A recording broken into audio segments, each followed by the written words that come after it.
여러분 안녕하십니까? 뉴스포 시작합니다. 포항시가 포스텍 연구중심 의과대학 설립을 추진합니다. 대전시가 2년 연속 청년 도전 지원 사업에 선정됐습니다. 충북도가 투자 유치 추진 전략을 발표했습니다. 광주광역시가 차세대 배터리 육성을 본격적으로 시작합니다. 영광에서 광주 군공항 이전 사업 설명회가 열렸습니다. 지역 유력건설사의 민간임대 아파트가 계약 갱신 기간이 지난 이후 갑자기 보증금을 올려 새로 계약을 맺겠다고 임차인들에게 통보했습니다. 불과 한 달 보름여의 기간을 주면서 증액된 보증금을 내지 않으면 위약금을 내고 퇴거하라고 요구했습니다. 지난달 광주 북구의 한 민간 임대 아파트에 붙은 안내문입니다. 임대차 계약을 갱신하겠다며 세대당 보증금을 865만 원에서 1,090만 원까지 인상하겠다고 일방적으로 통보했습니다. 임차인들은 황당하다는 반응입니다. 계약 갱신 기간이었던 지난해 9월에서 11월 보증금 인상 요구가 없어 묵시적 계약 갱신이 이뤄진 것으로 판단했기 때문입니다.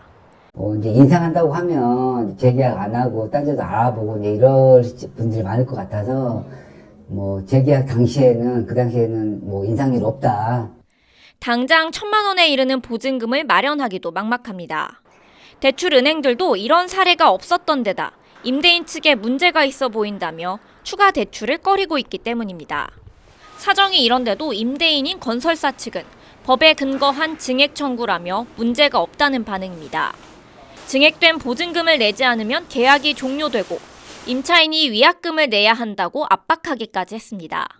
다만 취재가 시작되자 증액분을 내지 않는다고 퇴거를 시킬 순 없다며 연체금만 부과하겠다고 한 걸음 물러섰습니다. 주택가격과 전세가격이 크게 떨어지면서 집주인들이 오히려 의리된 상황에서 서민들을 상대하는 민간 임대주택 임대인인 건설사가 여전히 갑의 위치에서 배짱을 부리고 있습니다. 포항시는 국가 바이오헬스 산업을 견인할 의사과학자 양성의 중요성을 꾸준히 강조하고 있습니다. 지난 3일에는 교육부 장관과 함께 연구중심 의대 설립에 대한 의견을 나눴는데요. 포항시는 바이오보국 실현의 청사진을 그리고 있습니다. 포항시는 교육부, 경상북도, 포스텍과 함께 3일 의사과학자 양성 교육부 장관 간담회를 갖고 포스텍 연구중심 의과대학 설립에 대한 공감대를 형성했습니다. 이날 간담회에는 이주호 교육부 장관과 이강덕 포항시장 등 30여 명이 참석한 가운데 대한민국 의사과학자 양성에 대해 함께 고민했습니다. 참석자들은 여러 신산업의 비약적 발전과 사회적 변화를 언급하면서 코로나19 팬데믹 등 신종 전염병에 주도적으로 대응하기 위해 새로운 형태의 의학교육 시스템을 통한 의사과학자 양성이 절실히 필요하다는 데 동의했습니다. 아울러 빠르게 성장하는 글로벌 바이오 헬스 산업의 핵심 경쟁력을 확보하기 위한 혁신적 의학교육 모델 수립 및 지원이 범국가적 과제라고도 강조했습니다. 포항시는 탄탄한 바이오 인프라와 지역 의료계와의 유대관계를 확보한 준비된 의사과학자 양성도시인 동시에 국가 균형 발전의 디딤돌이 될 지역으로 연구중심 의대 설립에 최적지입니다. 시는 경상북도 포스텍과 협력해 연구중심 의대 설립에 최선을 다한다는 방침입니다. 이어서 수도권 소식입니다. 마포구가 우리은행, 서울신용보증재단과 함께 특별 금융지원 업무 협약을 맺었는데요. 소기업 소상공인에게 금융지원을 통해 경제적 어려움을 벗어나는 데 도움을 드리고자 진행했습니다. 특별 금융지원이 2월 1일 시작을 알렸습니다. 마포구가 소기업 소상공인 특별 금융지원 접수를 지난 2월 1일부터 시작했습니다. 지원 대상은 관내 소기업 소상공인으로 업체당 최대 5천만 원의 운전자금을 무담보로 5년 동안 이용이 가능합니다. 마포구와 우리은행은 연간 10억 원씩 출연해 4년간 총 80억 원을 금융지원 특별보증을 위한 출연금으로 확보하고 보증 한도는 출연금의 12.5배인 연 250억 원 규모로 4년간 1,000억 원을 지원해 소기업 소상공인에게 도움을 제공합니다.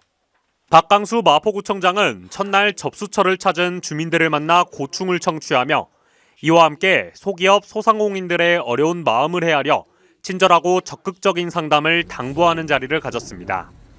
우리의 목적은 소기업, 소상공인, 골목상권에서 코로나로 인해서 엄청나게 힘들게 버티고 있는 우리 마포 국민들을 대상으로 그 숨통을 트여주는 마중물 역할을 하는 그런 대출금을 줘야 되는 거거든요. 그런데 회수하기 좋고 안정적인 대출만 해준다면 그 목적이 상실되거든요.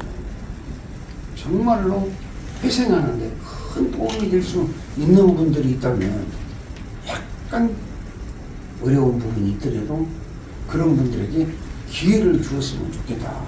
또 이 제도가 우리 마포 골목상권을 활성화시키는데 큰 역할을 할 수 있도록 여러분들이 수고해 주세요. 네. 대출금은 시중 이자율보다 저렴한 3.68%에서 3.88%의 이율로 1년 거치 후 최대 4년 동안 원금균 등 분할 상환할 수 있습니다. 지원을 원하는 관내 소기업 소상공인들은 평일 오전 10시에서 오후 4시 사이 마포구청 5층에 마련된 특별금융지원 접수처를 방문해 신청하시기 바랍니다. 마포구 광흥당에서 정월 대보름 민속놀이가 열렸습니다. 경기 민요공연부터 윷놀이, 제기차기 대회까지 풍성한 문화회장이 펼쳐졌습니다. 지난 4일 오후 광흥당에서 정월대보름 민속놀이가 열렸습니다. 정월대보름은 새해 들어 처음 맞이하는 보름날로서 농사의 시작일이자 매우 큰 명절로 여겨집니다. 또한 예부터 대보름 전날인 음력 14일과 당일에는 새해의 운수에 관한 여러 풍습들을 행하곤 했습니다. 이날 행사에는 박강수 마포구청장과 최재용 마포문화원장 그리고 지역 주민들이 참여한 가운데 윷놀이, 제기차기 등 민속놀이의 향연이 펼쳐졌습니다.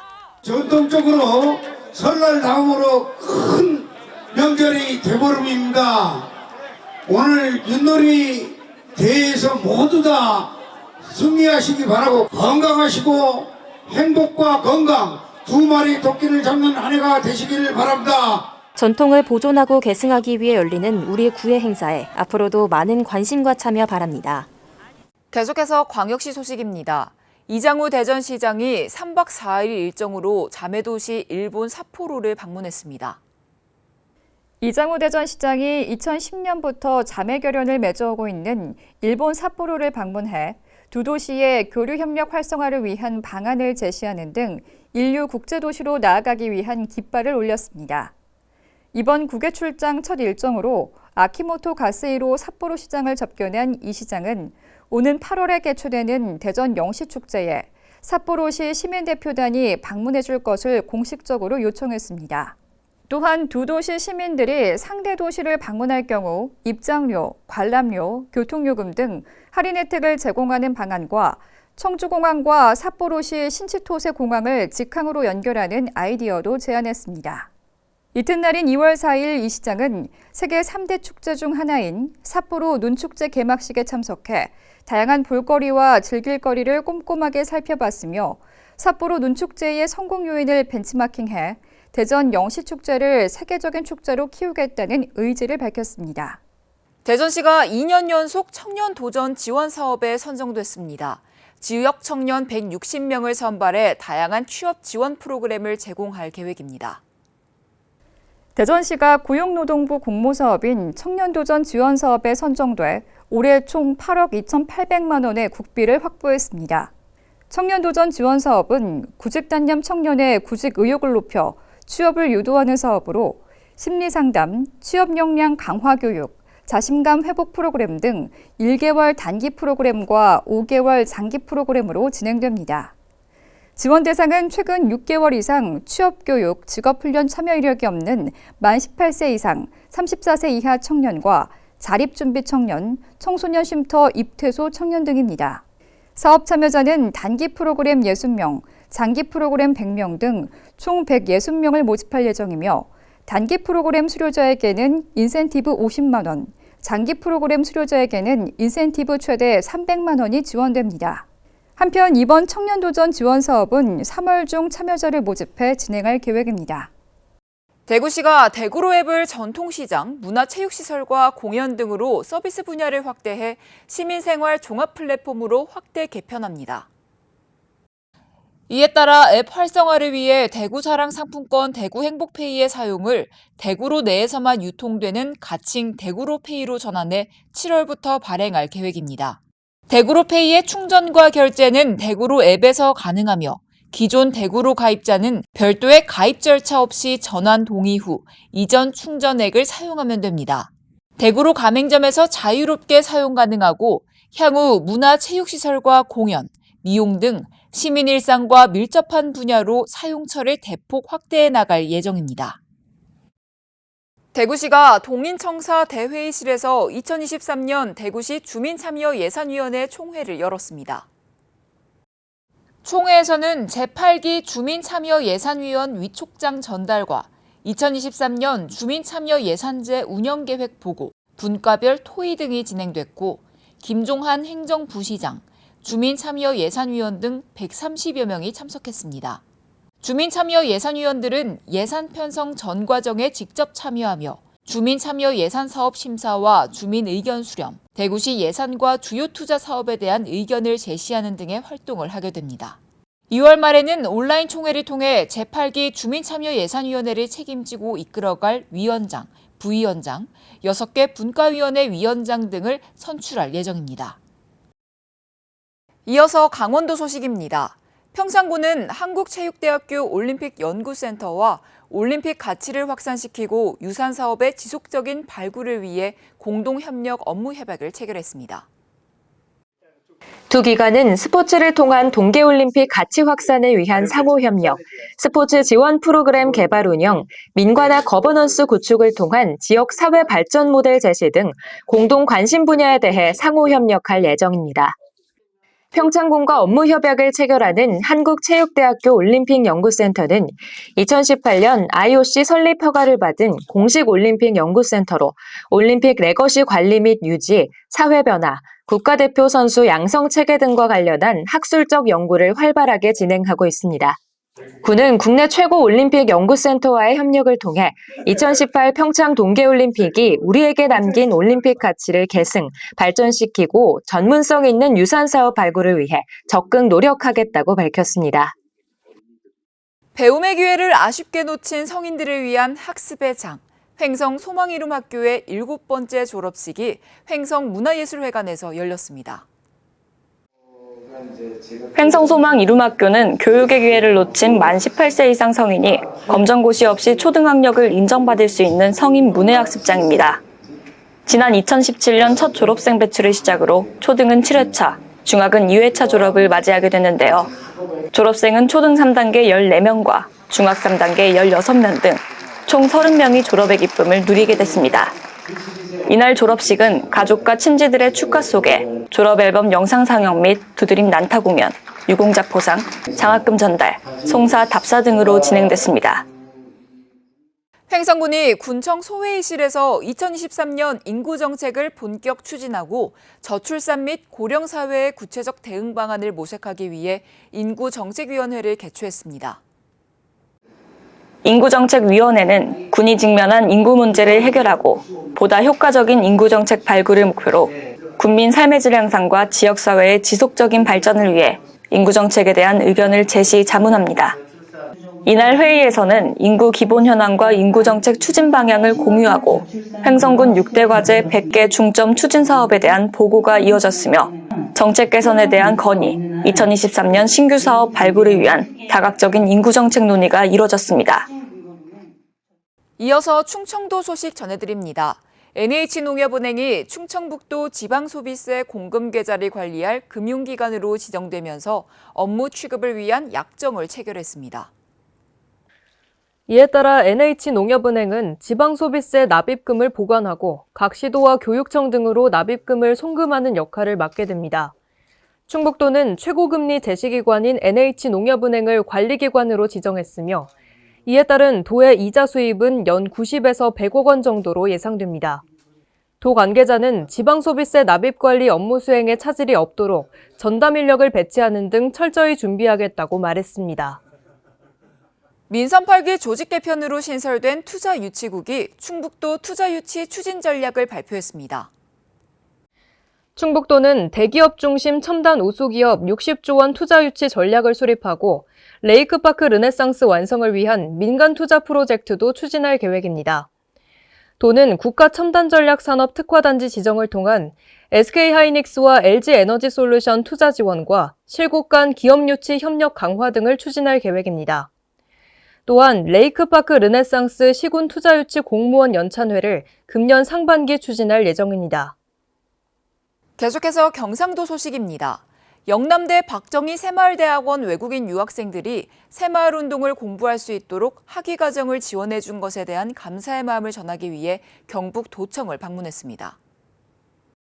이들은 인도네시아, 코스타리카, 말라위 등 아시아와 아프리카 14개국 출신으로 자국에서 공무원, NGO 활동가, 연구기관 등에 종사하던 20대에서 40대 젊은이들로 앞으로 글로벌 새마을 지도자가 될 인재들입니다.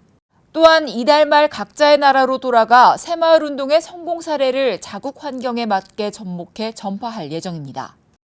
인도네시아 출신 라마세터 유너스 학생은 빈곤 퇴치의 성공 모델인 새마을운동을 배워 국가 발전에 기여하고자 박정희 새마을대학원을 지원하게 됐고 타국에서 공부하는 것이 힘들었지만 많은 것을 배웠다며 감사의 마음을 전했습니다.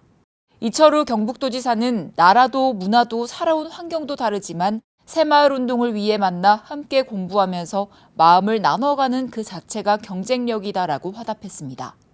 한편 영남대 박정희 새마을대학원은 2011년 11월 개원해 총 4학기, 1년 6개월의 석사학위 과정으로 새마을국제개발학과, 공공정책 리더십학과 등을 운영하고 있습니다. 포항시의회가 제302회 임시회를 열고 의정활동을 펼쳤습니다. 이번 임시회에서 시의회는 2023년 포항시 주요 업무를 살피는 한편 글로벌 혁신도시 포항건설을 함께하겠다는 의지도 다졌습니다.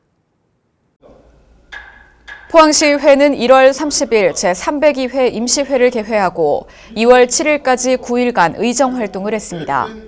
30일 본회의 5분 자유발언에서는 김성조 의원이 미래 핵심 산업 연계 미국 국외 출장의 성과와 시사점에 대해 말했으며 박치룡 의원은 포스코 그룹과 포항시가 상생하며 글로벌 인재 양성을 위해 노력할 것을 촉구했습니다.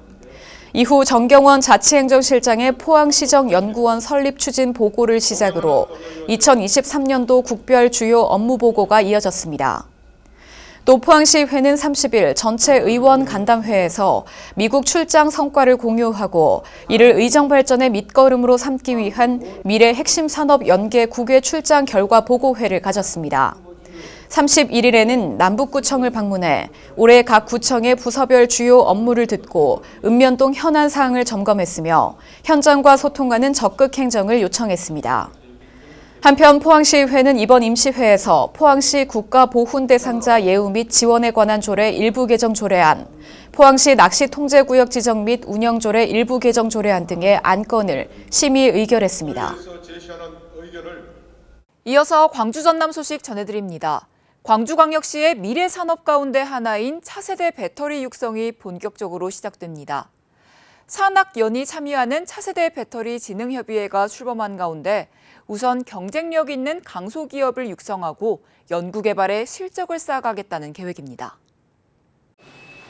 미래 모빌리티, 인공지능 반도체와 더불어 광주가 내세우고 있는 미래 전략 산업인 차세대 배터리. 배터리 시장은 향후 10년 내에 글로벌 시장에서 반도체를 넘어설 것으로 예측될 정도로 가파른 성장세를 보이고 있습니다. 특히 기존의 2차 전지가 비용과 안전성 측면에서 도전을 받고 있는 만큼 새로운 차세대 배터리 분야는 아직 주도적인 지역을 찾기 어렵습니다. 광주는 이미 한국전기연구원 등의 배터리 시험 인증기관을 갖추고 있고 지스트를 포함한 지역 대학에서 활발한 연구가 진행되고 있는 점이 강점으로 꼽힙니다. 또 1차 전지부터 생산해온 지역 기업들이 탄탄히 버티고 있어 연구 개발에서 생산까지 한꺼번에 해결할 수 있는 인프라도 있습니다. 원통형 셀을 만드는 오랜 수십 년의 경력을 노하우를 가지고 있는 회사들이 저희 지역에 아직도 있고 광주의 기반 산업인 자동차와 가전 산업도 앞으로 배터리 중심으로 재편될 가능성이 높아 산업 구조 개선을 위해서도 차세대 배터리는 지역에서 포기하기 어려운 분야입니다. 광주시는 산학연이 참여하는 차세대 배터리 진흥협의회를 출범시키는 한편 배터리 기술 개발 정부 공모 사업 등에도 참여할 예정입니다. 차세대 배터리 산업에 대한 생활 속의 필요성 내지는 중요함이 더 커진 것 같습니다. 광주 미래산업 육성 전략들이 하나둘 본격화하기 시작하면서 지역의 기대감도 높아지고 있습니다. 원료 및 소재 산업 기반이 취약하고 영광에서 광주 군공항 이전 사업 설명회가 열렸습니다. 이전 후보지로 거론됐던 지역의 요청으로 설명회가 열린 건 한평에 이어 두 번째인데요. 대체로 차분하게 진행됐지만 일부 주민들이 반대의 목소리를 높이면서 설명회가 여러 차례 중단되기도 했습니다. 영광에서도 광주 군공항 이전 사업을 설명하는 자리가 마련됐습니다. 발표에 나선 국방부와 광주시 모두 이전 후보지의 수용 여부에 가장 큰 무게를 두고 설명했습니다. 국방부는 이미 이전 부지가 확정된 대구 군공항을 모델로 제시했습니다. 이전 부지 선정 기준을 정하게 됩니다. 참고로 대구 같은 경우에는 단독 후보지 하나하고 공동 후보지 군위 의성에서 두 개가 경합이 붙었었는데 그 주민투표 참여율하고 찬성률이 높은 후보지로 선정하는 걸로 결론이 나서 광주시는 주민들이 가장 우려하는 피해 부분에 대한 보상과 지원 방안에 집중했습니다. 예비 이전 후보지가 확정되면 지자체와 주민들의 의견을 중심으로 구체적인 계획을 만들어가겠다고 강조했습니다. 저희들이 옮기는데 광주에서 피해 입었던 이런 사항들을 충분히 파악을 해서 그 지역에서만큼은 대책을 수립하겠다는 의지로 지금 추진하고 있습니다. 설명회는 대체로 차분한 분위기에서 진행됐습니다. 다만 입구에서 반대 현수막을 들고 있던 일부 주민들이 행사장 안으로 들어와 시위를 이어가거나 반대 목소리를 높이면서 설명회가 여러 차례 중단되기도 했습니다. 왜 우리가 국방에 와서 설명을 하자는 말이야. 합병이 사지. 합병이 사지. 왜 양보하기 전에 그만하게. 군공항 이전을 위한 설명회는 한평에서도 열립니다. 광주시는 정부 지원이 포함된 관련법이 이달 중 통과되면 예비 이전 후보지를 선정, 사업에 속도를 내겠다는 계획입니다. 여수시 국가산단 취업 등용문인 여수 테크니션 스쿨 제14기가 개강식을 갖고 취업을 위한 힘찬 발걸음을 시작했습니다. 여수시는 지난해 11월부터 서류 전형과 필기시험, 인적성 검사, 면접을 거쳐 최종 교육생 40명을 선발했습니다. 교육은 1월부터 9월까지의 정규 과정과 10월부터 12월까지의 취업 지원 과정으로 운영될 예정입니다. 몸속에 철분이 부족하면 피로 증상이 나타날 수 있는데요. 이를 막기 위해서는 소고기, 돼지고기 등 붉은 육류와 또 고등어, 연어 등 생선을 먹는 것이 좋습니다. 또 철분의 보고라 불리는 양배추, 비타민C가 풍부한 과일 등을 섭취하면 철분을 보충할 수 있다는 점 기억하시기 바랍니다. 뉴스 마칩니다. 시청해주신 여러분 고맙습니다.